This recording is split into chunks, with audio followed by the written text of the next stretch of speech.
तुम्हारे गुजारने से दिन नहीं गुजरता है, दिन तो गुजरेगा। सूर्य तुम्हारे निकालने से नहीं निकलता है, वो तो निकलेगा। किसी के डुबोने से सूर्य नहीं डूबता है, वो तो डूबेगा। अग्नि को गर्म करने की ज़रूरत नहीं, वो तो गर्म है। पानी को ठंडा करने की ज़रूरत नहीं, वो तो ठंडा है। आँख को दिखाने की ज़रूरत नहीं, वो तो देखती है। कान तो सुनते हैं, रसना चखती है। ये सब में हमारा कोई भी पुरुषार्थ करने की ज़रूरत नहीं है, क्योंकि वस्तु का स्वरूप है, वो तो निकल रहा है। सवाल जब उठता है, जब सूर्य निकल रहा है उसमें हमारा कोई हाथ नहीं है, सूर्य डूब रहा है उसमें भी हमारा कोई हाथ नहीं है, तब हमारे मन में एक जिज्ञासा जागती है, सूर्य से हमें क्या लाभ है और सूर्य को हमसे क्या लाभ है। सूर्य क्यों निकलता है, क्यों डूब जाता है, क्यों निकलता है, क्यों डूब जाता है। सूर्य से पूछा तो सूर्य कहता है, मेरी मर्जी है मैं उगता हूँ, मेरी मर्जी है मैं डूबता हूँ, तुम कौन होते हो ये पूछने वाले। अग्नि गर्म होती है, गर्म क्यों होती है, वो कहता है मुझे गर्म मेरा स्वभाव है, तुम प्रश्न करने वाले कौन होते हो। आँख कहती है मेरा देखना स्वभाव है, हम देखेंगे, तुम पूछने वाले कौन होते हो। हम नहीं पूछ सकते। ये हमें देखना है कि सूर्य हमारे लिए नहीं निकला है, लेकिन कुछ ऐसा हो जाए जैसे हमें लगे कि सूर्य हमारे लिए ही है। हमारी जिंदगी की एक ऐसी अनिवार्यता बन जाए, सूर्य एक ऐसी अनिवार्यता बन जाए कि हम सूर्य के उपकारी हो जाएं, ऋणी हो जाए, और हमें ऐसी तलब लग जाए, काश सूर्य ना होता तो मेरी जिंदगी अंधेरे में भटक के खत्म हो जाती। वस्तु अपने आप में मूल्यवान नहीं है, वस्तु को हमें मूल्यवान बनाना है। स्वयं में वस्तु का कोई मूल्य नहीं होता, कोई मूल्य नहीं होता। वस्तु का मूल्य सामने वाले की आवश्यकता बनाती है। यदि वस्तु का मूल्य होता तो वस्तु में कभी उतार चढ़ाव नहीं होता। जमीन सबकी एक समान है, लेकिन सभी प्लाटों के रेट एक नहीं है। गुना का अलग रेट है, बजरंगगढ़ का, उसमें भी बाजार का। इसका अर्थ है कि पृथ्वी एक है, पृथ्वी का कोई मूल्य नहीं है। पृथ्वी का उपयोग करने वालों ने उसका मूल्यांकन करते हैं। बहुत बड़ी बात है। कितना बड़ा अधिकार है तुम्हारे पास। सारी सृष्टि निर्मूल है, किसी काम की नहीं है, और अपनी स्वयं की दृष्टि में भी उसकी कोई कीमत नहीं है। क्या करेगा कीमत? कीमत उसकी होती है जो किसी काम में आती है। क्या तुम अपने स्वयं की दृष्टि में स्वयं के घर का मूल्य आंकते हो? नहीं, कोई आंकड़ा नहीं। कितने का है, बाजार में इसका मूल्य क्या है, तुम्हारी दृष्टि में इसका मूल्य क्या है, दोनों अंतर है। स्वामी दृष्टि में तो कोई मूल्य होता ही नहीं है, कोई मूल्य नहीं होता।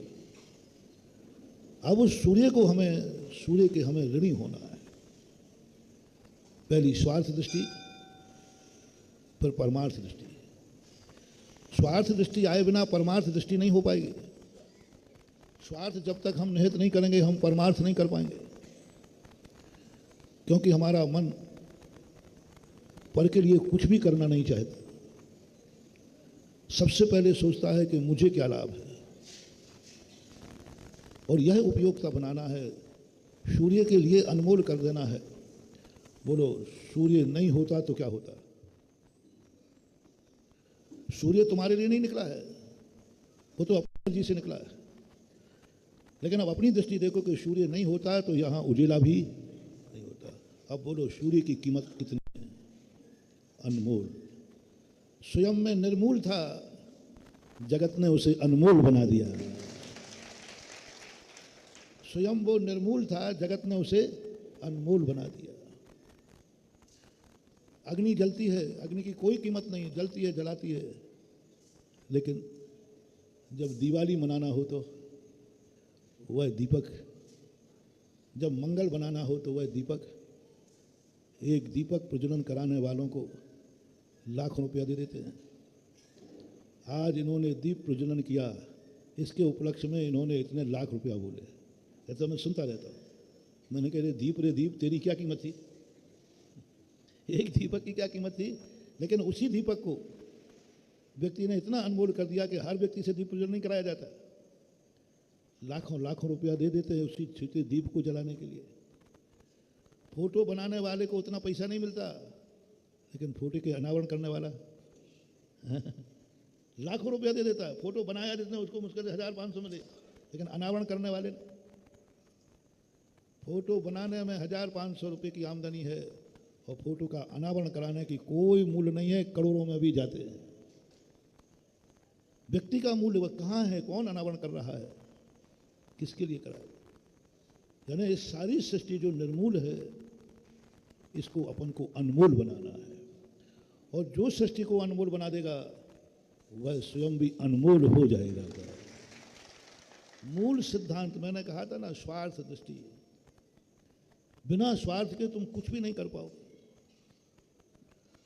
अब आप अपनी जिंदगी में वो कला सीखिए, आपकी जिंदगी में कौन कौन सी वस्तु है जिसको तुम अनमोल कर सकते हो। वो कला चाहिए, वो कला चाहिए। सूर्य अनमोल क्यों है? उल्लू के लिए तो नहीं है, तुम्हारे लिए अनमोल क्यों है? उल्लू तो कहता है मेरे लिए तो बेकार है, अपने लिए अनमोल क्यों है? क्योंकि हमारी जिंदगी का अंधेरा दूर होता है। तो उजेला किस लिए चाहिए? उजेला किस लिए चाहिए? आपका कहना है कि अंधेरा हो जाएगा, अंधेरा सूर्य नहीं होगा तो अंधेरा, तो उजेला चाहिए किसके लिए? पाप के लिए उजेले की जरूरत है कि अंधेरे की?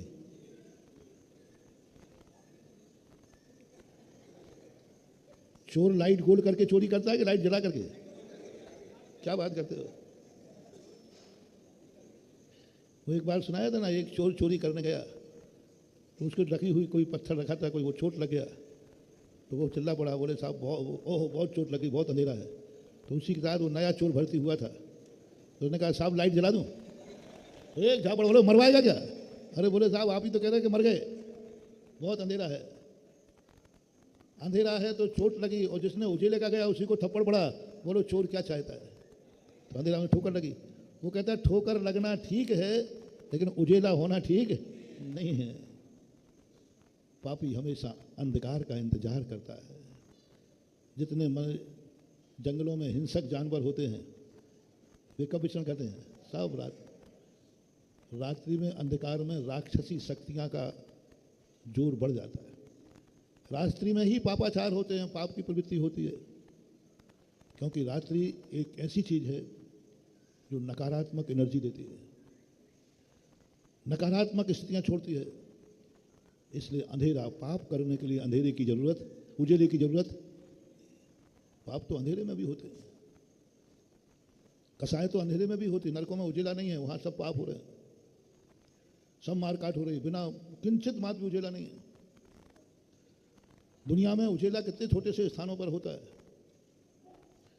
3 लोक में कहीं भी सूर्य नहीं उगता, मध्यलोक के अलावा, लेकिन पाप तो सब जगह हो रहे हैं। अब उजेला किस लिए चाहिए? तुमने कहा पाप करने के लिए, तो पाप के लिए कोई उजेले की जरूरत नहीं है। उजेला चाहिए पुण्य करने के लिए, धर्म करने के लिए। जीवों को कुचलने के लिए कोई उजेले की जरूरत नहीं है। अंधेरे में भी चलते जाओ, जीव कुचलते जाएंगे। जीव को बचाने के लिए उजेले की जरूरत है। जीव को मारने के लिए उजेले की कोई जरूरत नहीं है। हम लोग रात में क्यों नहीं चलते? जीव को मारना हो तो रात में चलो ना, क्या फर्क पड़ता है? लेकिन जीव को बचाना है तो अंधेरा नहीं, उजेला चाहिए। जीव अंधेरे में नहीं बचेगा, उसके लिए उजेला चाहिए। काश उजेला नहीं होता। अब देखना, मैं मुनि पद को, इस सूरज को अनमोल करता हूं। काश उजेला नहीं होता तो ये मुनि पद भी नहीं होता। क्योंकि मुनि पद इसलिए नहीं होता कि हम अंधेरे में जीवों को बचा, और जब जीव ही नहीं बचेंगे तो अहिंसा व्रत कैसे पलेगा? इसलिए आज जो मैं मुनि व्रत पालन कर रहा हूं, ये सूरज की बदौलत है। सूरज मेरी दृष्टि में अनमोल है, अनमोल है। काश सूरज नहीं होता तो कोई भी धर्म नहीं होता, अच्छे लोग नहीं होते, अच्छे कार्य नहीं होते, अच्छा इंसान नहीं होता। क्योंकि इन सब के लिए उजेला चाहिए, प्रकाश चाहिए। अंधेरा होता है तो पापी खुश होता है, और उजेला होता है तो पुण्यात्मा खुश होता है। आप देखना, जब अंधेरा शुरू होता है तो पापी जागते हैं, उनकी शक्तियां जागती हैं, और उजेला होते ही साधु जागता है ब्रह्म मुहूर्त में। पापी अंधेरे का इंतजार करता है, धर्मात्मा उजेले का इंतजार करता है। अब हमें सोचना है, हम पापी हैं या धर्मात्मा हैं। यदि हम धर्मात्मा हैं तो आप इसी सूर्य को कहेंगे, हे सूर्य, मैं तेरा बहुत बहुत आभारी हूँ, तेरे बदौलत मेरा ये हुआ। और यह स्वार्थ हमें स्थापित करना है। हर वस्तु में तुम स्वार्थ देख लो, तुम्हें मैं परमार्थ करा दूंगा। स्वार्थ देखो, बिना स्वार्थ के हमने बहुत करके देख लिया। आप लोगों को उपदेश दे दिए, खूब धर्म के उपदेश दिए, परमार्थ के उपदेश दिए, तुम्हारे ऊपर कोई असर नहीं पड़ा।